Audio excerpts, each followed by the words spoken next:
본 방송에서 제공하는 투자 정보는 투자 판단에 대한 조언입니다.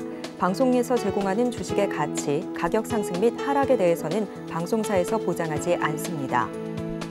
시청자 여러분 안녕하세요. 월간 서울경제 박수연입니다. 여러분들은 새해 준비를 어떻게 하시는 편이실까요? 다이어리를 새로 장만하기도 하고 그리고 마음의 양식을 쌓을 책을 사기도 하는데요. 또한 내년에는 다이어트를 다짐하기도 합니다. 하지만 우리 투자자들은 이제 뭐니 해도 어떤 섹터를 공략할 것인지 이에 대해서 공부하는 시간을 갖는 게 가장 중요한 이런 새해 목표를 가지는 것이 아닐까 싶은데요. 그래서 준비했습니다. 내년에 상승할 섹터를 말하자면 빠지지 않는 섹터죠. 바로 반도체 섹터에 대해서 분석해 보도록 하겠습니다.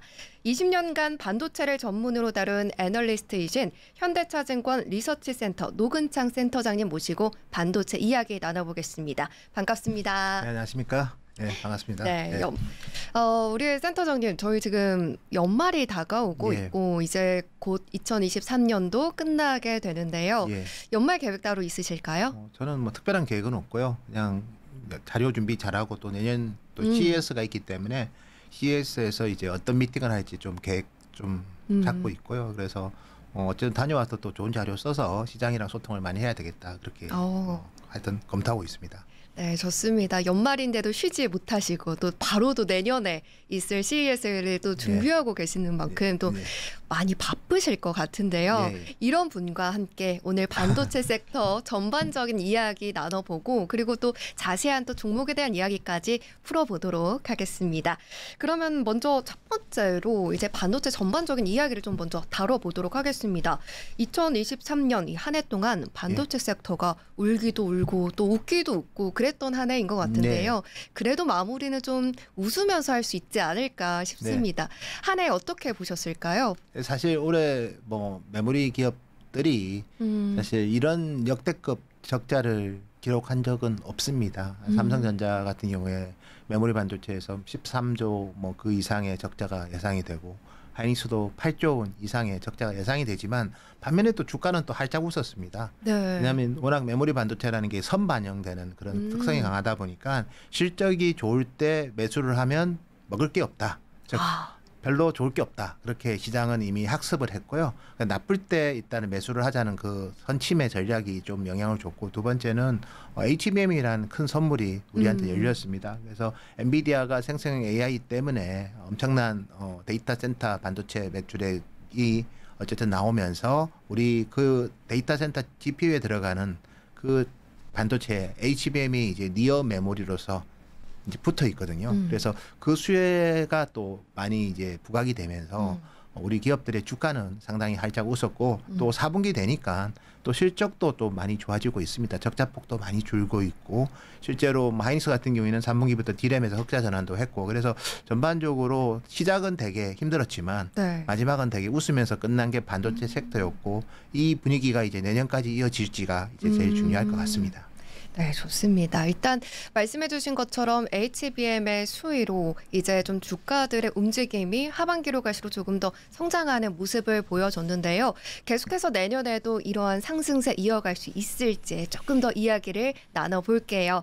그러면 말씀을 해주신 것처럼 어느 정도 반도체 지수들의 영향을 받으면서 우리나라의 반도체 이런 주가들도 많이 상승을 했다라고 보여지는데 이 필라델피아 반도체 지수가 지난주 한 주 동안 9.1%를 상승했다라고 하더라고요. 역사적인 신고가를 또 기록을 하기도 했고 계속해서 이 반도체 지수의 다른 이제 흐름들 어떻게 좀 바라보면서 따라가면 좋을까요? 뭐 AI로 대표되는 게 이제 AI 반도체고요. AI 반도체가 이미 세상을 바꾸고 있다는 거는 엔비디아의 실적을 통해서 저희가 알고 있습니다. 그래서 당연히 엔비디아든 AMD든 또 일부 또 반도체 장비 회사들이 이제 필라델피아 반도체 지수를 어쨌든 구성하고 있는데 그쪽에 대한 실적이 일단 호실적이라는 게 제일 중요할 것 같고요. 여기에 이제 우리나라 기업하고 많이 연관되는 게 마이크론인데 마이크론도 어쨌든 메모리 반도체가 2024년에는 다른 반도체보다 훨씬 더 저희는 매력적일 것으로 예상하고 있습니다. 그래서 필라델피아 반도체 지수 오르는 것도 중요하지만 마이크론이 이제 얼마만큼 계속해서 시장 대비 초과 성장을 주가가 하느냐 이것도 저희는 중요할 것 같은데 저희는 그럴 가능성이 상당히 클 것으로 뭐 그렇게 예상하고 있습니다. 네, 좋습니다. 필라델피아 반도체 지수의 성장도 중요하게 좀 살펴봐야 되겠지만 그럼에도 불구하고 좀 글로벌 기업들의 움직임을 조금 더 면밀하게 봐야 된다라는 말씀이실까요? 예. 그래서 사실은 뭐 지금 엔비디아가 뭐 실적이 좋다고 해서 이제 모든 게 주가를 다 설명하지는 않고요. 그 실적이 계속해서 시장 예상보다 초과 성장을 하느냐가 중요할 것 같고 또 우리가 그 정도 이상으로 또 새로운 또 수요가 나타나는 것도 더 중요할 것 같아요. 그래서 그런 부분에 대해서 저는 그렇게 봅니다. 올해 우리 뭐 이미 주가가 엔비디아 같은 경우에는 많이 올랐기 때문에 2024년에도 네. 뭐 매출액이 예를 들어서 상당히 의미 있게 성장하는 것도 현재 주가는 일정 부분 반영을 하고 있습니다. 그렇지만 우리가 몰랐던 또 새로운 수요들이 나타날 수 있거든요. 이제 그런 부분들은 여전히 주가에 반영될 룸이 있는 거고 여기에 이제 우리나라가 주력하고 있는 메모리 반도체는 지금 상황이 좀 더 좋은 것 같아요. 뭐 가장 큰 게 일단 고객들이 재고가 상당히 많이 줄었고 그다음에 실질적으로 이제 새로운 제품들에 대한 수요가 좀 많이 나타나고 있습니다. 뭐 HBM이야 좋은 거는 뭐 내년에도 올해보다 한 160% 정도 네. 성장을 할 거기 때문에 그 좋은 것도 이제 뭐 주가에 일정 부분 반영은 돼 있지만 그 이외에 또 최근에 부각되고 있는 뭐 온 디바이스 AI든 아니면 온 디바이스 AI가 지원되는 PC, AI PC가 이제 내년부터 본격적으로 나오고 그리고 우리가 뭐 올해 AI 서버는 뭐 상당히 고속 성장을 했지만 일반 서버는 올해 수요가 한 9% 감소했거든요. 근데 그 일반 서버에서도 최근에 좀 긍정적인 신호들이 많이 나오고 있습니다. 그래서 저전력을 구현하는 ARM 기반의 서버 CPU가 이제 내년부터는 상당히 이제 글로벌 클라우드 사업자들이 직접 자체 개발한 NPU도 그렇지만 네. CPU를 많이 달면서 우리 데이터 센터의 전력 사용량에 대한 효율성 제고를 위해서 많은 이제 투자를 할 거고 그게 이제 일반 서버의 수요 증가에도 좀 개선 요인이 될 것 같습니다. 그래서 이런 부분들까지 종합해 본다면 2024년은 비록 주가가 올해 엔비디아도 그렇고 하이닉스도 그렇고 삼성전자도 네. 그렇고 저점 대비 주가가 많이 반등은 했지만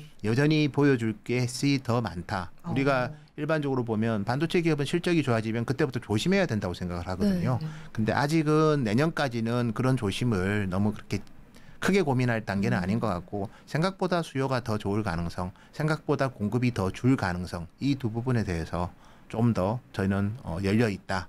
이로 열려 있다. 이렇게 저희는 지금 평가하고 있습니다. 네, 좋습니다. 일단 주가적인 부분에 어느 정도 성장성을 좀 반영을 하고는 있지만 계속해서 초과 성장 그리고 조금 더 새로운 모멘텀이 2024년에도 기다리고 있다. 좀 긍정적으로 바라봐 주셨습니다. 계속해서 조금 더 체크를 해보도록 하고요. 조금 더 이제 질문을 좀 더 넓혀 볼게요.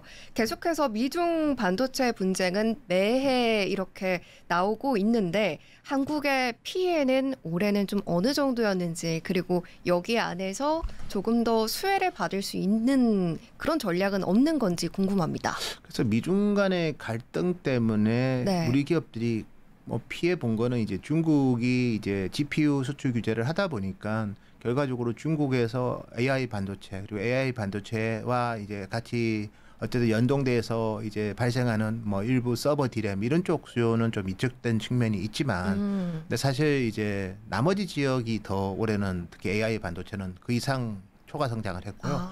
두 번째는 이제 미중 간의 갈등이 또 우리의 경쟁 상대인 잠재적인 경쟁 상대인 중국 기업들에 대해서 오히려 블랙리스트로 이제 걸면서 그들의 성장을 막은 그런 긍정적 효과도 있습니다. 그래서 미중 간의 갈등은 냉정하게 보면 뭐 우리 기업한테 수요 면에서는 조금 부정적인 요인들이 있지만 오히려 공급과 경쟁 구도에서는 오히려 좀 더 유리한 측면이 더 많기 때문에 제가 봤을 때는 중립적인 변수다 이렇게 보시는 게 맞을 것 같습니다. 좋습니다. AI 반도체가 없었으면 어떡할 뻔했나 그런 한 해인 것 같은데요. 그러면 이제 중국을 넘어서 네덜란드의 이야기로 좀 넘어가 보도록 할게요. 일단 반도체 장비 강국인 네덜란드와 동맹을 맺으면서 조금 더 이 전국의 반도체 공급망을 완성했다라는 평가가 이어지고 있는데 이 반도체 세일즈의 성과 기대해 볼 만할까요?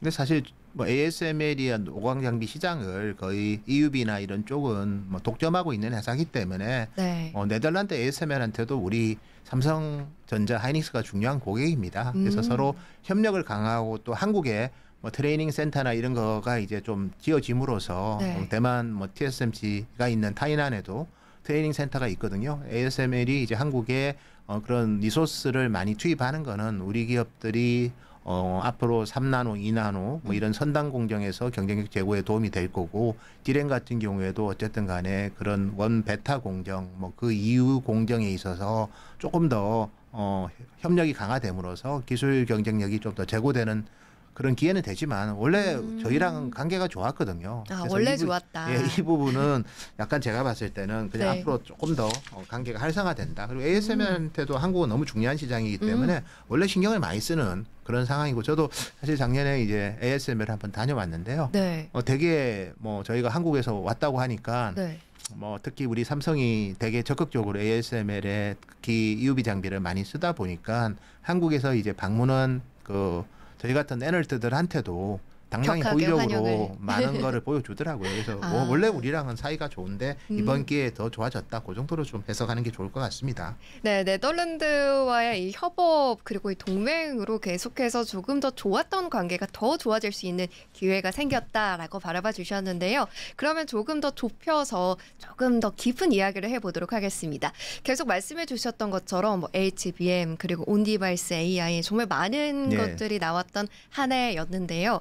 이런 기술적인 혁신 한 해 동안 어떻게 이루어졌다라고 보실까요? 뭐 가장 큰 거는 역시 엔비디아의 그 GPU에 우리 HBM이 장착됨으로써 전체적으로 반도체가 이제 저전력과 고성능과 그다음에 더 많은 데이터를 이제 빨리 처리하기 위해서는 니어 메모리가 필요하다는 걸 이번에 확인시켜줬습니다. 그래서 니어 메모리라는 건 결국 이제 HBM도 사실은 이제 메모리 여러 개를 패키징한 거거든요. 그래서 일종의 시스템인 패키지고, 그 시스템인 패키지인 HBM과 엔비디아의 GPU가 또 시스템인 패키지 된 게 어쨌든 코버스라는 그런 기술인데, 이런 기술들이 뭐 과거에도 있었지만 이렇게 상업적으로 큰 시장이 될 거라고 아무도 예상을 못했죠. 근데 엔비디아의 GPU가 더 높은 성능을 구현하기 위해서는 메모리 반도체가 과거처럼 좀 로직 네. 반도체랑 멀리 떨어져 있는 게 아니라 바로 옆에 붙어가지고 그거를 더 활성화시켜주는 그런 역할을 했기 때문에 앞으로 이런 니어 메모리, 아니면 지금까지 니어 메모리가 이제 주로 보면 옆에 붙어 있었지만 앞으로는 로직 칩 위에 올라갈 수도 있거든요. 그러므로서 이제 훨씬 더 이제 로직 칩이 성능이 더 좋아지고, 또 여기서 생기는 뭐 발열이든 아니면 그 온도든 이런 거를 훨씬 더 이제 좀 더 스무드하게 좀 처리할 수 있는 그런 것으로도 이제 어쨌든 발전할 수 있기 때문에 니어 메모리의 중요성이 커졌다. 이렇게 말씀드릴 수 있을 것 같고, 그런 연관 기술들이 향후에도 많이 나올 것 같습니다. 물론 온 디바이스 같은 경우에는 네. 스마트폰이랑 이제 PC 그리고 XR 기기에 이런 니어 메모리가 앞으로 장착이 될 건데, 물론 아직은 시간이 필요할 것 같고요. 저희가 봤을 때는 이제 내년에 이제 애플의 비전 프로가 되게 큰 변곡점이 될 것 같습니다. 비전 프로에는 이제 고대역 디램이 들어가거든요. 그리고 중기적으로 본다면 스마트폰에도 이제 고대역 디램이 추가적으로, 지금 뭐 모바일 디램이 들어가지만 네. 이제 스마트폰에 들어가는 애플리케이션 프로세서 옆에도 이제 새로운 고대역 디램이 어느 시점에는 들어갈 것 같아요. 뭐 삼성에서는 그 제품을 LLW라고 부릅니다. 로 레이턴시 와이드라는 뭐 그런 제품이 향후에는 좀 들어갈 것 같은데, 어쨌든 디램이 디바이스당 많아진다는 거.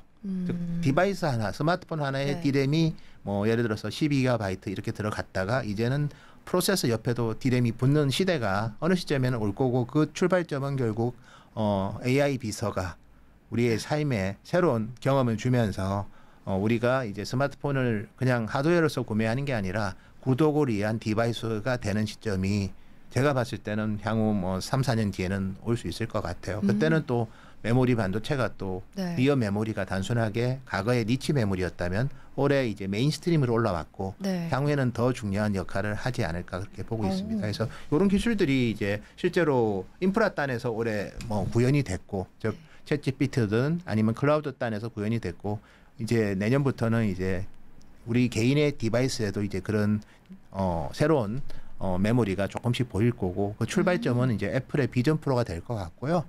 PC랑 스마트폰은 아직은 이제 니어 메모리를 장착할 것 같지는 않습니다. 근데 이 부분들은 이제 아마 더 고성능의 반도체가 이제 스마트폰하고 PC에 장착되는 시점에는 그런 수요도 나올 것 같고 저희는 그 시점은 향후 3, 4년 뒤라고 보고 있고요. 그렇게 되면 이제 반도체 산업이 수요 관점에서 한 번 더 높은 성장을 하지 않을까 그렇게 예상하고 있습니다. 네. 말씀해 주신 것처럼 한 해 동안 기술 혁신 안에서 이 니어 메모리의 필요성을 좀 확인을 해봤고 또 계속해서 내년부터는 조금 더 우리 곁에서 좀 가깝게 이것을 또 확인할 수 있지 않을까 이렇게 봐주셨는데요. 그러면 이 메모리 반도체에 대해서 이야기를 좀 나눠볼게요. 네. 메모리 반도체 시장이 그런데 네. 올해 35% 전년 대비 역성장했다라는 네. 결과치를 내놨습니다. 아픈 손가락이기도 했잖아요. 네. 메모리 반도체 시장도 어떻게 보면 좀 회복 조짐을 보이고 있다라고 봐주신 것 같은데 예. 내년에는 어떻게 될까요? 뭐 내년에 일단 수요 자체도 좀 올라옵니다. 그래서 왜냐하면 뭐 그 디바이스의 유닛이 증가하기보다는 디바이스에 들어가는 그 탑재량이 좀 증가를 합니다. 그래서 탑재량이 증가해서 디램 같은 경우에 내년에 빅크로스가 저희는 한 16%, 낸드 같은 경우에는 한 18% 정도 보고 있고요. 그다음에 가격 상승이 좀 많이 진행이 될 것 같아요. 이미 4분기부터 특정 제품은 20에서 30% 오르고 있거든요. 그래서 2024년 제가 준비한 차트가 있는데 디램 시장 같은 경우에는 이제 올해보다 한 40% 정도 증가해서 한 700억 불이 좀 넘을 것 같고요. 그다음에 이제 낸드 같은 경우에는 한 어쨌든 한 54% 정도 증가할 거로 예상합니다. 그래서 합쳐서 메모리 반도체가 올해보다 한 46%. 예, 그래서 좀 탄력적으로 좀 개선이 될 것 같고요. 반면에 이제 파운드리 같은 경우에는 내년에 이제 아직은 여전히 TSMC를 제외하고는 가동률이 되게 낮고요. 그다음에 중국 기업들이 이제 ASP를 계속 낮추고 있기 때문에 파운드리 시장은 내년에 한 7%대 성장할 것 같습니다. 이렇게 비교해 보면 메모리 반도체가 훨씬 더 2024년에 탄력적으로 개선된다는 걸 확인할 수 있을 것 같고 여기에 저희가 준비한 HBM을 보면 HBM이 이제 올해가 한 44억 불 정도 되는데요. 내년에는 한 115억 불 정도 될 것 같고요. 그리고 이 숫자가 정말 실현 가능하냐를 놓고 보면 HBM은 니어 메모리이기 때문에 처음부터 이제 로직 반도체랑 이제 상당히 이제 소통을 많이 하면서 생산 계획을 잡습니다. 그래서 상당히 가시성이 높은 수치가 될 것 같고 이 정도로 HBM을 누가 구매하느냐 하면 뭐 엔비디아 그다음에 AMD 그리고 우리 클라우드 사업자들이 직접 이제 NPU를 많이 만드는데 그 NPU에 이제 HBM이 다 붙거든요. 그래서 2024년 같은 경우에는 HBM이 이제 전체 디램의 한 16%까지 차지할 것 같습니다. 그래서 여전히 내년에도 HBM이 고속 성장을 이끌고 여기에 나머지 디램 제품, 대표적으로 DDR5가 상당히 초과 성장을 할 것 같고요. 최근에 이제 뭐 온디바이스 AI 관련해서 이제 AI PC가 지금 내년부터는 상당히 중요한 역할을 할 것 같고 인텔도 최근에 AI PC를 지원하는 메테오 레이크를 2025년까지 1억 대를 팔겠다. 근데 사실 연간으로 보면 PC 시장이 노트북이 한 1억 6천에서 1억 7천만 대고 데스크탑이 한 뭐 7천만 대니까 한 대략적으로 본다면 뭐 한 2억 4천만 대인데 PC 토탈이 그 중에서 1억 대가 이제 AI PC 전용 칩을 팔겠다니까 실제로 그렇게 뭐 소비자가 살지는 봐야 되지만 상당한 파이가 AI PC가 될 것 같고 AI PC가 또 디램에 좋은 거는 일단 DDR5를 주로 지원을 합니다. 메테오 레이크부터는 DDR4 지원이 없습니다. DDR5를 지원하고 두 번째 AI PC는 디램 용량이 커집니다. 그러니까 NPU나 이런 게 점점점 성능이 더 업이 될 거기 때문에 전반적으로는 그 AI PC의 디램의 용량은 일반적인 PC보다 한 뭐 많은 제품은 32GB도 달거든요. 그래서 실질적으로 이제 디램 수요에는 상당히 AI PC가 의미 있게 작용할 가능성이 클 것 같고 제가 최근에 이제 대만이랑 일본 기업들 방문해 보니까 이제 많은 PC OEM 회사들이 AI PC를 준비를 하고 있더라고요. 그래서 저희는 이제 이런 부분들도 2024년 수요에는 상당히 긍정적인 작용을 하지 않을까 그렇게 예상하고 있습니다. AI PC가 이제 조금 더 많아지면서 이런 디램과 낸드 모두 다 조금 성장할 가능성이 높다라고 말씀해 주시죠. 예, 그래서 우리가 온디바이스 AI의 가장 큰 거는 우리가 데이터 센터가 접속을 하면 좋죠. 우리 스마트폰이랑 이제 뭐 예를 들어서 PC가 데이터 센터 접속해서 뭐 예를 들어서 챗GPT 서비스랑 이런 거를 저희가 생성 AI 서비스를 해도 되지만 데이터 센터가 너무 바쁩니다. 두 번째는 데이터 센터의 반도체가 정말 좋은 칩을 쓸 수는 있지만 그 전력을 공급하는 그런 회사들이 충분한 전력을 마음껏 줄 수는 없거든요. 글로벌하게 전력난이 크지 않습니까? 네. 그런 차원에서 본다면 이제 디바이스에서 네트워크에 접속 안 하고도 학습을 하라는 거죠. 컴퓨팅을 하라는 거죠. 그게 이제 디바이스에서 NPU가 들어가서 이제 뭔가 우리가 요구하는 다양한 AI 비서 같은 학습을 하는 거거든요. 그래서 그걸 통해서 데이터 센터에 접속 안 하고도 네. 스스로 디바이스가 학습하는 이런 수요들이 이제 내년부터 개화될 것 같아요. 엄청 커지고 그러기보다는. 근데 AI PC는 내년에 좀 의미 있게 그 역할을 할 것 같고, 스마트폰에 들어가는 온 디바이스 AI 스마트폰은 아직은 내년에 일부 뭐 삼성에서 이제 그런 기능들을 네. 갤럭시 S24에 넣는다고는 하지만 네. 그거를 때문에 스마트폰을 이제 구매할지는 좀 지켜봐야 될 것 같고요. 근데 향후에 이제 2025년 6년이 되면 애플도 이제 그런 서비스를 할 겁니다. 아이폰에서. 그래서 저는 온 디바이스 AI는 이제 꽃을 피기 시작하는 단계인 거고, 내년에 의미 있는 성과가 나오기에는 조금 더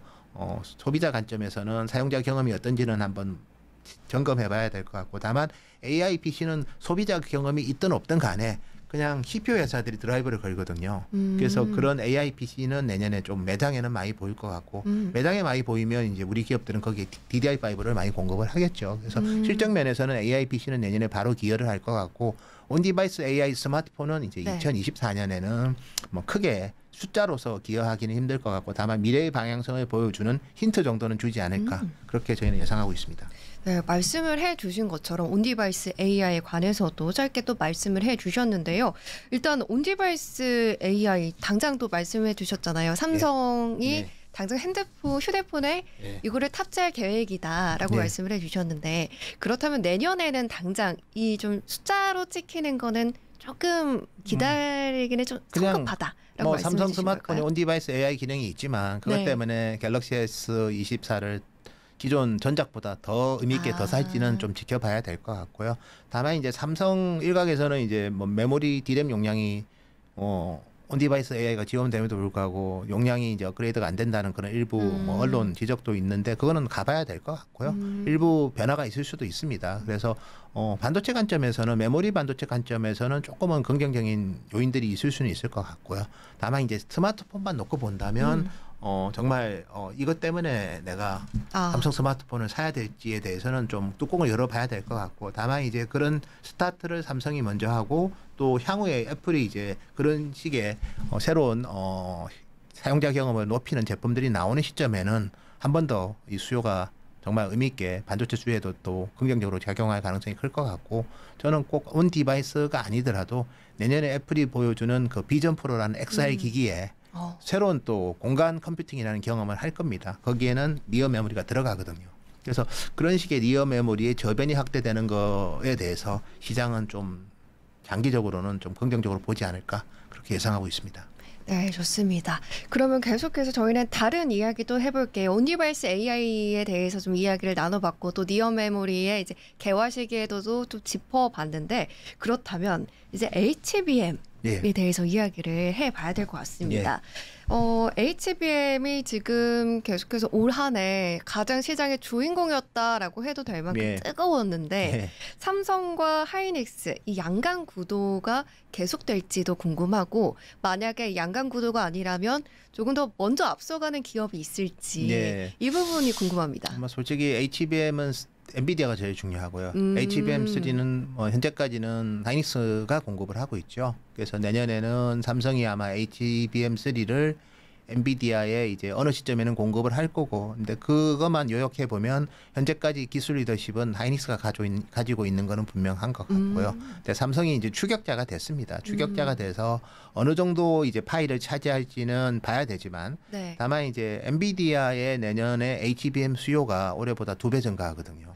그러면 이제 하이닉스가 그 많은 물량을 다 아마 공급하기는 힘들 거고, 그래서 네. 아마 이온화는 저는 자연스럽게 진행이 될 건데, 이제 삼성이 이제 얼마만큼 잘 하느냐는 또 지켜봐야 될 것 같아요. 그리고 내년부터는 하반기에는 이제 HBM이 8단이 아니라 12단인 아마 HBM3E 수요가 많이 올라올 겁니다. 이 제품은 HBM3보다 또 가격이 한 30% 이상 비쌀 것 같고, 근데 이쪽에서 이제 하이닉스가 이제 좀 계속해서 굳건한 지위를 가져갈지 아니면 삼성이 일정 부분 파일을 뺏어올지 이 부분도 저는 관전 포인트가 될 것 같고요.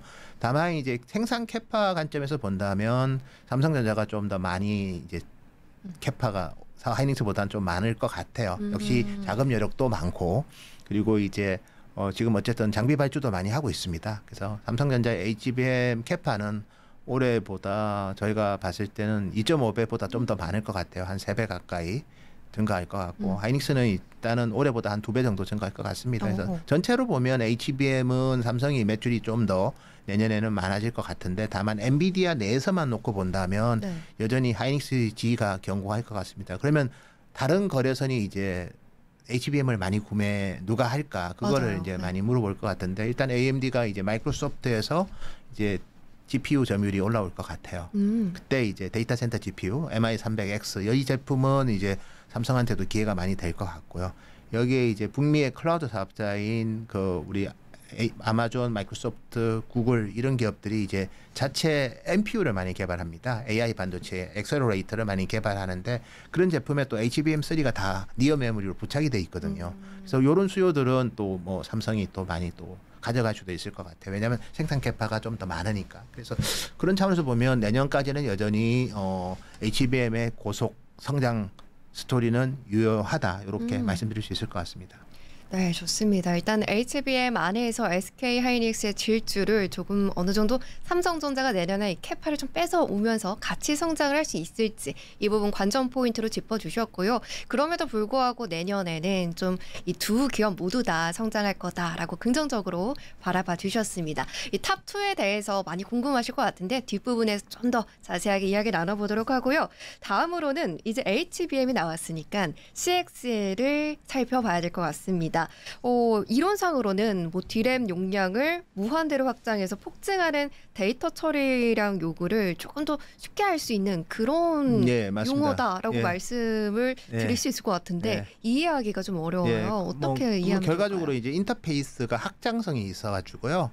메모리에 예를 들어서 CPU랑 이제 메모리랑 서로 연동을 하거나 아니면 뭐 다른 AI 반도체랑 연동을 할 때 좀 더 용량을 확장시켜 줍니다. 그 소프트웨어적으로. 그래서 실질적으로 우리가 서버가 10대가 있으면 그 서버에 있는 D램은 지금 각각 따로 써야 되는데 이 인터페이스를 쓰면 이 10대를 동시에 같이 사용할 수 있는 거죠. 그래서 훨씬 더 이제 어떻게 보면 좀 더 경제적이고 그리고 효율적이고 그다음에 대역폭 자체가 결과적으로 인터페이스상 넓어지는 거고 그다음에 이제 레이턴시를 낮춰줌으로써 더 빨리 데이터를 처리하는 거죠. 그래서 클라우드 사업자 입장에서는 상당히 경제적이고 효율적인 솔루션이 될 거고 그런 CXL 인터페이스가 장착돼 있는 D램에 대해서는 좀 비싸게 할 수 있겠죠. 그래서 우리가 그래서 CXL PIM을 우리가 많이 얘기를 합니다. PIM은 이제 D램이 계산을 해줍니다. 원래 D램은 저장을 하잖아요. 네. 로직 반도체가 계산해야 되는데 D램에서 계산해서 로직에 넘겨주는 거죠. 그러면 그렇게 해주면 훨씬 더 이제 경제적이 되는 거니까 결국 어떻게 될까요? 그 PIM이 되는 D램은 비싸겠죠. 네. 그러니까 우리는 비싸게 팔 수 있는 거고 똑같이 CXL도 그렇게 보셔야 됩니다. CXL이 되는 D램은 더 비싸겠죠. 그러니까 우리 기업 입장에서는 가격 프리미엄을 올릴 수 있는 솔루션이 될 것 같아요. 그래서 CXL도 저는 좋게는 봅니다. 다만 CXL이 또 냉정하게 보시면 네. PIM은 우리 기업한테 이득만 있지만 CXL은 또 서버를 계속해서 무한정 투자를 해야 되는데 그거를 효율적으로 투자를 하면 그만큼 서버 D램 수요는 조금은 우리가 생각했던 것보다는 조금 성장을 덜 할 수는 있습니다. 다만 성장 덜하는 거 이상으로 비싸게 팔면 되는 거죠. 네, 그래서 기술의 어떻게 보면 프리미엄화 전략으로는 CXL이 되게 매력적인데 단순하게 효율적으로 쓰면 우리한테는 또 비효율적으로 써야지 저희는 더 많은 D램을 공급할 수 있지 네. 않습니까? 그래서 그런 어렵네요. 부분들은 조금은 고민이 될 부분인 것 같고요. 어쨌든 큰 그림은 10대의 서버에 D램이 각각 이제 지원을 했다면 이제 이거를 인터페이스상 묶어가지고 필요할 때는 더 많은 이제 메모리를 제공함으로써 CPU랑 GPU가 성능을 높이고 더 빨리 많은 데이터를 처리할 때 메모리가 확장해서 그걸 서포트해 준다는 거기 때문에 훨씬 더 좋을 것 같습니다. 이게 좀 설명이 충분히 됐는지는 모르겠지만 어쨌든 기술적으로는 각각의 서버에 있는 D램이 확장을 통해서 더 더 많은 용량을 이제 지원을 함으로써 더 빨리 데이터를 처리하고 더 많은 데이터를 처리하는 역할을 하는 그런 인터페이스다. 이렇게 말씀드릴 수 있을 것 같습니다. 어떻게 보면 신속성 그리고 효율성이 좀 굉장히 중요한 맞습니다. 그런 CXL인 것 같은데 그런 만큼 이제 또 장밋빛 전망을 그리고 있더라고요. 글로벌 기업들이. 그래서 삼성전자가 이 CXL 관련한 상표를 이제 출원을 했고 그렇다면 이제 삼성전자는 이렇게 출원을 했는데 인텔 등 여러 글로벌 업체들은 어느 정도까지 왔나 이 부분도 궁금해요. 사실 CXL이라는 게 인터페이스고 인텔하고 삼성하고 협업을 하고 있습니다. 인텔은 어차피 CPU를 만드는 회사고 삼성은 이제 D램을 만드는 회사죠. 즉 D램과 CPU가 같이 연동해서 훨씬 더 빨리 이제 처리를 하려고 한 데이터 처리를 훨씬 더 신속하게 하려는 거기 때문에 두 회사는 경쟁 관계가 아니라 협력 관계라고 좀 보시면 될 것 같습니다. 협력 관계로 계속해서 좀 더 장밋빛 그런 그냥 효율성 그다음에 이제 어쨌든 신속성 이런 거를 제고시킴으로써 결국은 데이터 센터에서 데이터 처리가 훨씬 더 이제 빨리 처리가 되면 그게 결과적으로 보면 전력 사용의 효율성도 제고시키는 거거든요. 그래서 뭐 어떻게 보면 스마트 데이터 센터로 가기 위한 메모리 인터페이스다. 이렇게 보시면 좀 더 이해가 잘 될 것 같습니다. 네, 좋습니다. 이렇게 말씀해 주신 것처럼 뭐 온디바이스 AI 그리고 HBM 그리고 CXL까지 짚어봤는데요. 이렇게 성장성이 계속해서 좀 높아지다 보니까 관련해서 전 세계 메모리 반도체 장비 관련 업체들도 조금 더 매출이 반등할 거다라고 보는 분들이 많더라고요. 그러면 국내 업체도 낙수 효과를 좀 봐줄 수 있을까? 네, 사실 메모리 반도체는 뭐 우리나라 기업 투자가 제일 중요하고요. 2023년에는 하이닉스하고 마이크론이 설비 투자를 50% 작년 대비 감소시켰죠. 그러니까 올해는 되게 힘들었던 거고, 근데 내년에 이제 HBM 수요도 올라오고 또 DDR5 수요가 어쨌든 AI PC든 아니면 뭐 서버도 이제 내년에 이제 저전력을 많이 찾을 겁니다. 그러니까 서버라는 게 이제 그 전력을 너무 많이 쓰다 보니까 좀 더 전력 사용량이 적은 반도체를 많이 찾거든요. 그래서 내년에 가장 큰 특징은 그 클라우드 사업자들이 자체 CPU 비중이 올라갑니다. 인텔 CPU 비중이 좀 줄어들 것 같고 자체 개발한 ARM 기반의 CPU를 많이 달 거고요. 그런 제품들이 좀 더 전력 사용량의 효율성을 제고하기 위해서는 DDR5 모듈을 많이 찾을 것 같아요. 그래서 뭐 그런 수요들은 있을 거기 때문에 내년에 뭐 하이닉스의 설비 투자는 올해보다 증가할 거로 저희는 예상하고 있고 뭐 삼성전자도 뭐 소폭 증가하지 않을까 그렇게 봅니다. 삼성은 올해도 투자를 많이 했기 때문에 메모리 반도체에서 뭐 30조 이상의 투자를 올해 집행할 것 같고 내년도도 이제 뭐 DDR5랑 HBM 중심으로 해서 투자를 좀 증가할 것 같아요. 그래서 낙수 효과는 이제 그쪽 품목 관련해서는 좀 있을 것 같고 반면에 이제 글로벌하게 내년에 반도체 장비 수요는 올해보다 뭐 그렇게 크게 성장할 거라고 보지는 않습니다. 5% 정도 성장할 것 같아요. 이유는 일단은 그 올해 설비 투자가 좀 생각보다 기존이 계획했던 것보다 좀 많이 집행된 측면이 있습니다. 기존에 시장에서 예상했던 뭐 700억 불 중반이 아니라 800억 불 중반 정도로 올해 반도체 전공정 장비 투자가 좀 있었고요. 그래서 올해 생각보다 투자를 좀 선집행한 측면이 좀 있기 때문에 내년에 설비 투자는 시장 예상보다는 좀 둔화될 가능성이 있고요. 두 번째는 이제 유럽이나 이런 쪽에서 이제 반도체 공장을 지으면 보조금을 상당히 주기로 했는데 그 조건들이 점점 까다로워지고 있습니다. 그 말은 굳이 유럽에 반도체 공장을 지을 이유가 없어진 거죠. 그만큼 반도체 장비 수요는 생각보다는 좀 슬로우할 가능성이 있기 때문에 그냥 메모리 반도체 일부 제품에 대한 수요는 분명히 있고요. 반도체 장비 관점에서. 그리고 저희가 봤을 때는 어쨌든 후공정 장비가 요즘 더 중요하지 않습니까? HBM도 그렇고 앞으로는 이제 온디바이스 AI든 다 이런 쪽이 이제 후공정과 관련된 부분들이 많아지거든요. 그래서 후공정 반도체 투자 수요는 내년에도 상당히 많이 집행이 될 것 같아요. 그래서 저희는 내년에는 D램용 반도체 장비, 그다음에 후공정 반도체 장비 이 두 가지만 좀 관심 있게 볼 필요가 있을 것 같습니다. 네, 좋습니다. 일단 글로벌적으로는 이 반도체 장비 설비 투자가 좀 둔화될 가능성은 있다라고 봐주시기는 했지만 그럼에도 불구하고 국내 시장에서는 DDR5의 투자, 이 내년의 움직임 좀 볼만하다 해주셨고요. 더해서 좀 더 후공정에 대한 투자 수요까지 확인을 해보시면 좋겠습니다. 네, 그러면 이제 많은 분들이 궁금해하실 만한 이 탑 탑2, 반도체 탑2죠. 삼성전자와 SK하이닉스에 대해서 이야기 풀어보도록 하겠습니다. 최근에 삼성전자 그리고 네. SK하이닉스가 52주 신고가를 기록을 했고 계속해서 또 상향세를 그려가고 있는데 네. 앞으로 또 어떻게 보고 계실까요? 그래서 저희는 뭐 내년부터는 또 실적이 좋아지면 네. 리스크 관리해야 되는 거 아니냐 그런 질문도 많이 받습니다. 반도체라는 게 좋을 때 맞아요. 이제 접근하면 오히려 지금까지 뭐 실패한 경험이 더 많기 때문에 주식으로서는 내년부터 리스크 관리해야 되는 거 아니냐고 질문하는 네. 분들도 있습니다. 근데 저는 뭐 아직은 리스크 관리할 때가 아닌 것 같고 아직 아닌가요? 아직은 업사이드를 즐길 때라고 저는 말씀드리고 있습니다. 음. 가장 큰 이유가 뭐 메모리 반도체가 훨씬 더 파운드리보다 매력적이라는 그런 측면도 있고요. 그래서 수요 관점에서 제가 봤을 때는 HBM 뭐 그리고 AI 서버 이런 쪽에 대해서는 뭐 충분히 지금 주가가 그런 좋아지는 것까지 좀 많이 설명하고 있는 것 같고요. 그렇지만 저희가 봤을 때는 여전히 일반 서버에서도 좀 수요가 생각보다 좋을 가능성이 있다는 거 이번에 제가 뭐 일본 대만 방문해서 좀 네. 확인하고 왔고요. 저전력 CPU로 아마 내년에 일반 서버를 좀 바꿀 것 같아요. 그러면서 이제 서버 교체 수요가 좀 나올 것 같고요. 두 번째는 PC 같은 경우에는 이제 AI PC. 두 번째는 이제 윈도우 10이 이제 업데이트 종료가 2025년 10월에 끝납니다. 그래서 내년 하반기부터는 기업용 PC 수요들이 좀 나올 것 같아요. 이런 부분들은 전혀 주가에 반영이 안 돼 있거든요. 네. 여기에 이제 공급은 생각보다 더 타이트할 것 같아요. 왜냐하면 수요가 있는 품목들을 위주로 아마 웨이퍼 인풋을 늘릴 건데 HBM 수율이 또 되게 안 좋거든요. 그다음에 HBM3부터는 12단으로 가기 때문에 아마 수율이 또 안 좋을 거고요.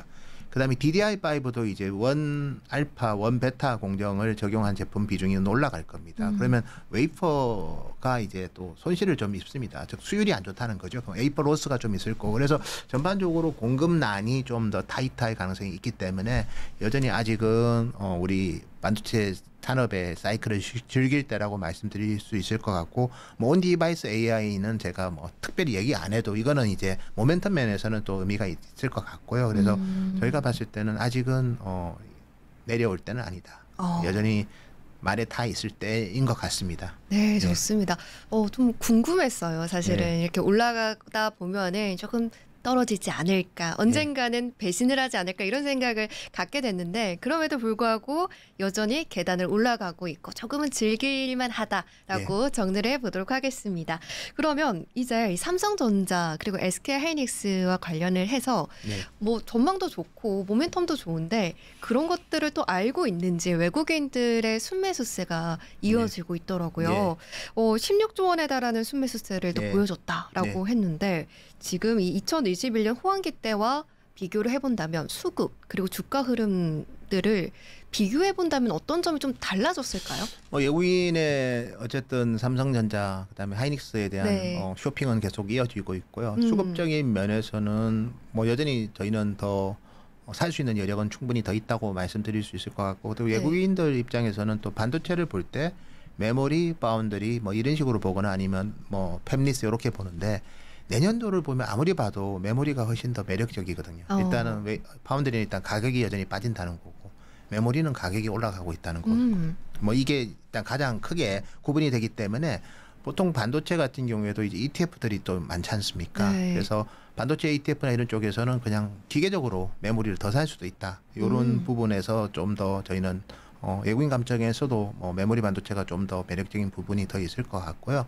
두 번째는 역시 제가 언급드렸던 정말 우리가 항상 주가라는 게 우리가 예상하는 내용들은 다 반영하고 있어요. 컨센서스라는 게 뭡니까? 현재 일어나고 있는 거를 주가가 반영하고 있다는 거고. 근데 서프라이즈가 나오거나 이제 쇼크가 나오는 거는 우리가 몰랐던 게 나오는 건데 메모리 반도체는 아까 제가 저전력 서버 CPU에 대한 수요 그 말은 이제 일반 서버 수요가 생각보다 많아질 수 있고 여기에 이제 PC가 전혀 기대를 안 했는데 수요가 좀 생길 수가 있고 이런 부분들이 더 있어서 이게 또 DDR5 수요랑 연동이 되고 또 DDR5 같은 경우에 이제 기존 DDR5 4800MHz보다 5600MHz의 제품에 대한 수요가 많이 생길 수 있어요. 그리고 뭐 이런 AI PC는 대부분 이제 속도, 전력 소모 이런 게 중요하기 때문에 5600에 대한 수요가 많이 커질 것 같고 또 이런 부분들은 우리 기업들이 기술 주도권을 가지고 있거든요. 그래서 그런 관점에서 본다면 뭐 외국인 입장에서도 여전히 한국 반도체 기업들을 좀 더 선호하지 않을까 그렇게 보고 있습니다. 좋습니다. 이슈도 뭐 매력적이고 뭐 스마트 머니들도 러브콜을 계속해서 또 보내고는 있는데 두 기업 모두 이 실적 면에서는 3분기 실적이 좀 부진했습니다. 예. 그렇다면은 이제 센터장님께서 말씀을 해주신 바에 의하면 예. 내년에는 이 부분을 회복할 수 있지 않을까라고 말씀해 주시는 것 네. 같거든요. 예. 어떻게 보실까요? 저희는 내년에 이제 상장사 영업이익은 반도체가 견인할 것 같아요. 올해 양사가 합쳐서 한 20조 이상 영업 적자가 반도체에서 났거든요. 내년에는 반대로 뭐 저희가 봤을 때 25조 이상 흑자가 날 것 같아요. 그 말은 거의 50조 가까운 이익의 변화가 우리 두 기업이 이끌 것 같거든요. 그래서 단순하게 반도체 산업만 견인하는 게 아니라 코스피의 이익 모멘텀을 아마 반도체가 만들 것으로 저희는 예상하고 있고, 그래서 내년에 실적 자체는 이미 4분기의 실적이 많이 의미 있게 개선이 됩니다. 그리고 뭐 내년 1분기에도 이제 디램 가격이 두 자릿수 상승은 이제 저는 충분히 가능할 것 같고, 2분기에도 또 생각보다 어쨌든 수요 모멘텀이 좀 있을 거기 때문에 전반적으로 이제 실적 면에서는 뭐 많이 좋아질 것 같아요. 다만 이제 주가가 실적만 가지고 설명이 안 되고, 또 반도체는 역발상이 필요해서 실적이 좋아질 때 이게 언제쯤 이제 피크아웃을 하느냐, 요거를 많이 저희가 관심을 가지고 지켜보는데, 저희가 봤을 때는 2025년까지 실적은 되게 올라올 것 같아요. 그러면 2025년까지 실적이 좋아진다면 내년 상반기에서 서둘러서 이제 차익 실현하는 거는 좀 바람직할 것 같지는 않고, 여기에 디맨드상 또 붙을 수 있는 뭐 온디바이스 이런 쪽도 25년부터는 더 이제 가속될 수 있기 때문에 그런 관점에서 본다면 여전히 24년에 뭐 실적 좋아지는 게 이제 시작일 수 있다, 이렇게 말씀해 줄 수 있을 것 같습니다. 네, 좋습니다. 일단 당장 4분기 실적을 또 기대해 보는 부분도 있을 것 같고, 일단 흑자로 돌아서면서 2025년까지 올라가는 과정 속에서 내년에 조금 더 좀 더 즐겨보자라고 정리를 해보고요. 그렇다면 이제 소부장 이야기도 해보도록 하겠습니다. AI 반도체 소부장도 좀 고공행진을 하는 모습을 보여주고 있는데요. 내년에 이 반도체 톱톱을 따라서 이 소부장들도 함께 올라줄 수 있을까요? 저희가 봤을 때는 소재 쪽은 좀 괜찮을 것 같아요.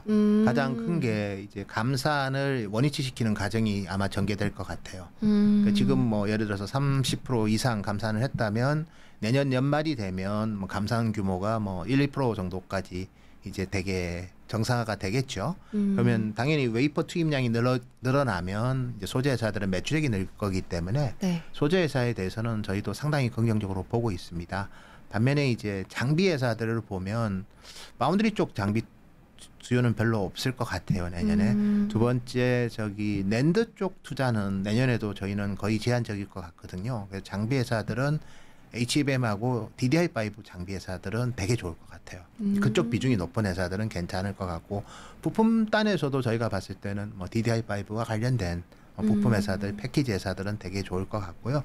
그다음에 이제 후공정은 이제 향후에도 좋을 것 같아요. 올해도 좋았는데 앞으로 계속해서 그런 시스템인 패키지 같은 이런 계속해서 이제 좀 더 변화된 그런 반도체의 수요가 많아질 거기 때문에 후공정에 대해서는 저는 상당히 긍정적으로 여전히 보고 있습니다. 또 향후에 HBM 예를 들어서 4부터는 하이브리드 본딩 같은 그런 새로운 기술 변화들도 있기 때문에 그런 솔루션에 대한 후공정 투자는 향후에도 많이 있을 수 있고, 그 관련된 서플라이 체인은 좀 수혜를 많이 받지 않을까. 꼭 한국 기업뿐만 아니라 글로벌하게 그런 회사들에 대해서는 계속해서 모니터링할 필요가 있지 않을까, 그렇게 보고 있습니다. 네, 좋습니다. 일단 섹터별로 바라봐야 되는 소부장 섹터가 좀 다른 것 같은데요. 계속해서 후공정 쪽으로 바라보면 좋다라고 해주셨는데, 그렇다면 이 패키징 여러 분야별로 봤을 때 후공정 그쪽을 좀 유망하게 바라보고 있다라는 말씀이실까요? 일단은 웨이퍼와 웨이퍼를 아마 붙이거나 아니면 칩과 칩을 붙이는 그런 식의 시대는 오겠죠. 왜냐하면 지금의 HBM이 계속해서 단수가 올라가면 너무 이게 단수가 16층 돼버리면 이게 너무 두꺼워지거든요. 그래서 그 부분을 일단은 마이크로 범프가 필요 없는 그런 하이브리드 본딩 수요도 있을 거고, 두 번째는 웨이퍼를 조금 더 얇게 만들어야 됩니다. 그래야지 안 두꺼워질 거 아닙니까? 그래서 그런 식을 위한 장비 수요들, 아니면 또 웨이퍼와 웨이퍼를 붙인다거나 하는 그런 반딩 장비 수요, 아니면 뭐 예를 들어서 웨이퍼를 잘라야 되는 그런 커팅해야 되는 그런 수요들 그런 게 다 후공정이거든요. 그래서 그런 쪽으로는 아마 국내적으로 좀 성장하는 기업들이 많이 있기 때문에 제가 오늘 특정 종목을 얘기할 수는 없지만 네. 그런 산업의 세그먼트는 분명히 초과 성장을 할 거고 그게 누가 주인공이 될지를 잘 찾아서 아마 준비한다면 내년에도 좀 좋은 성과가 있지 않을까 그래 보고 있습니다. 네, 그럼 저희는 계속해서 조금 어떤 종목을 또 바라보면서 투자를 하면 좋을지 유망하게 보고 계시는 반도체 종목을 받아보도록 하겠습니다. 센터장님, 그렇다면 많은 분들이 이제 투자자분들이 내년에는 어떤 종목을 내 포트폴리오에 담아봐야 수익을 낼 수 있을지 좀 이 반도체 안에서 궁금하신 분들이 많으실 것 같아요. 예. 어떤 종목을 꼽아보면 좋을까요? 종목은 제가 이제 커버리지 종목 위주로 말씀을 주로 드려야 되다 보니까 네. 한계는 있지만 일단은 뭐 삼성전자가 이제 HBM3에서 이제 어느 정도 내년부터는 이제 제대로 진입을 할 것 같습니다. 그래서 삼성전자는 HBM3 모멘텀을 내년부터 좀 받을 것 같고요. 하이닉스 같은 경우에는 주가가 많이 올랐죠. 그래서 네. 하이닉스는 빨리 이제 차익 실현하고 싶어 하는 분들도 있는 것 같아요. 근데 제가 말씀드리고 싶은 거는 하이닉스는 여전히 모멘텀이 남아 있습니다. DDR5 모멘텀이 남아 있고요.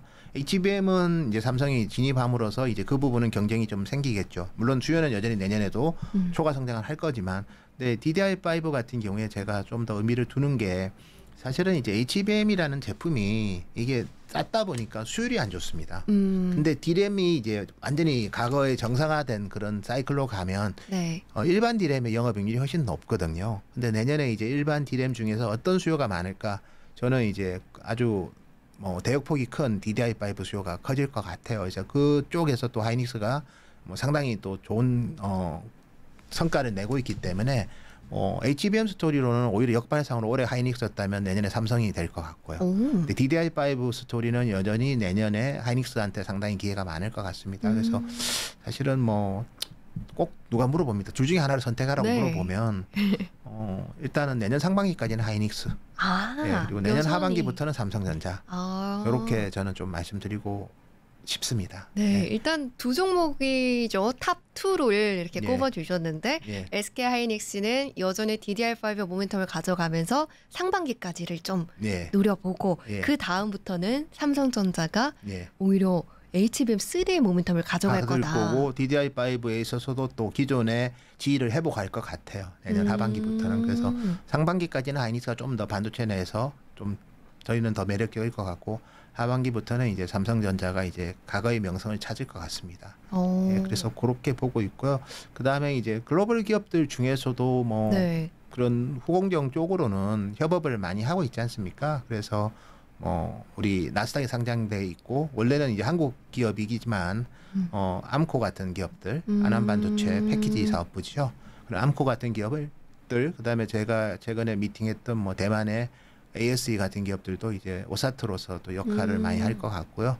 여기에 이제 저는 이제 이비덴이라는 기업을 많이 좋게 봅니다. 이비덴이 사실은 반도체 패키지 시장 1등 기업인데 그 엔비디아의 그 데이터 센터 GPU 같은 경우에는 이제 이비덴이 이제 독점 공급하거든요. 그래서 이런 부분들 그리고 서버 CPU 이런 쪽은 또 이비덴이 워낙 또 기술적인 난이도가 높은 제품 위주로 하다 보니까 뭐 이비덴 같은 기업들도 좋을 것 같아요. 그래서 국내 기업보다는 해외 기업 쪽에 괜찮은 소부장 회사들이 많다는 거. 왜냐하면 뭐 사실 반도체 장비도 그렇고 우리나라 기업들은 계속 성장은 하지만 네. 아직은 어려운 공정이나 이런 쪽은 해외 기업들이 여전히 특히 미국, 일본 기업들이 이 시장을 좀 상당히 지배하고 있기 때문에 그런 기업들에 대해서 투자도 좋을 것 같아요. 그래서 일본 쪽에서는 저는 뭐 어쨌든 부품 회사로서 이비덴을 좀 좋게 보고 있고 미국 쪽에서는 이제 후공정이 워낙 중요해지다 보니까 뭐 그런 기업들 그리고 뭐 하여튼 다양한 서플라이 체인이 있습니다. 그래서 뭐 그거는 이제 다음 기회에 한 번 더 말씀드리겠습니다. 네, 좋습니다. 일단 반도체 시장 안에서 계속해서 고도화되고 서로 협업하고 동맹하는 그런 관계 안에서 뭐 국내 기업을 바라보는 것도 좋지만 글로벌적인 기업들도 말씀을 해주셨으니까요. 참고해 보시면 좋겠습니다. 그러면 이제 좀 연말인 만큼 이제 또 마무리를 지어봐야 될 것 같습니다. 오늘 굉장히 좋은 말씀 많이 해주셨는데 반도체 섹터라는 게 어떻게 보면 계속해서 우리가 좀 끌고 가야 되는 시장이기도 하고 섹터고 공부해야 되는 섹터인 것 같습니다. 그렇다면 이제 내년에는 이 시장을 바라보면서 어떤 마음가짐을 가지고 내가 투자를 하면 좋을지 한 말씀 해주신다면요. 예, 뭐 저희가 봤을 때는 지금까지 반도체는 성능에 초점을 많이 맞췄고요. 네. 근데 앞으로는 이제 친환경에 초점을 많이 맞춰야 될 것 같아요. 반도체도 이제 그린 친환경에. 반도체, 저전력 반도체. 근데 저전력 솔루션이 결국 프리미엄이 되는 시대가 오고 있고요. 우리가 그래픽 D램을 뭐 이렇게 개별적으로 안 하고 HBM을 하는 여러 가지 이유가 있지만 그게 전력 사용의 효율성 제고에 상당히 도움이 되거든요. 그래서 저는 이제 우리 뭐 긴 관점에서 본다면 결국은 이제 친환경적인 게 지구를 지키는 거지 않습니까? 네. 그런 반도체가 앞으로 소중한 시대가 될 거기 때문에 그런 솔루션이 많은 기업들을 잘 찾아서 투자한다면 아마 반도체 산업보다도 초과 성과가 나지 않을까 그렇게 말씀드리고 싶습니다. 네, 좋습니다. 일단 그린 반도체 그리고 또 저전력 반도체를 또 포인트로 잡아보면서 내년에도 성공적인 투자해 보시면 좋겠습니다. 그러면 좀 아쉽지만 이제 인사를 나눠드려야 할 것 같습니다. 이렇게 오늘 반도체 섹터 전반부터 또 종목에 대한 이야기까지 나눠봤습니다. 오늘 준비한 내용 너무 알찼고요. 감사드립니다. 노근창 센터장님과 그럼 인사 나눠드리도록 하겠습니다. 감사합니다. 감사합니다. 월간 서울경제TV는 다음 이 시간에 더욱더 알찬 이야기를 꾸려서 찾아뵙도록 하겠습니다. 시청해주신 여러분 고맙습니다.